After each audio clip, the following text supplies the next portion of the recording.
بسم الله الرحمن الرحيم سبح اسم ربك الأعلى الذي خلق فسوى والذي قدر فهدى والذي أخرج المرعى فجعله غثاء أحوى سنقرئك فلا تنسى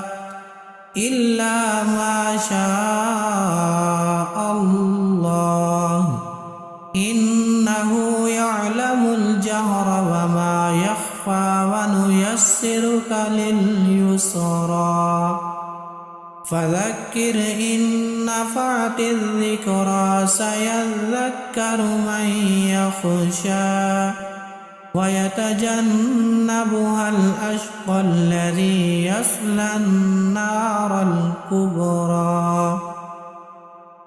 ثم لا يموت فيها ولا يحيا قد أفلح من تزكى وذكر اسم ربه فصلى بل تؤثرون الحياة الدنيا والآخرة خير وأبقى إن هذا لفي الصحف الأولى صحف إبراهيم وموسى بسم الله الرحمن الرحيم هل أتاك حديث الغاشية وجوه يومئذ خاشية عاملة ناصبة تصلى نارا حامية تسقى من عين آنية ليس لهم طعام إلا من ذريع لا يسمن ولا يغني من جوع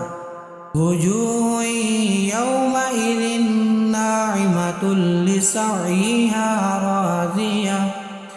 في جنة عالية لا تسمع فيها لاغية فيها عين جارية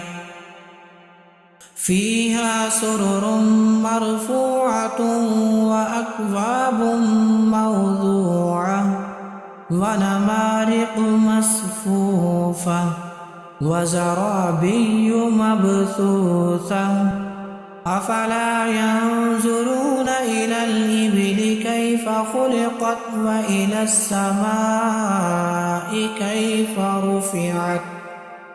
وإلى الجبال كيف نصبت وإلى الأرض كيف سطحت فذكر إنما أنت مذكر لست عليهم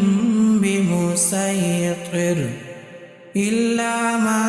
تولى وكفر فيعذبه الله العذاب الأكبر إن إلينا إيابهم ثم إن علينا حسابهم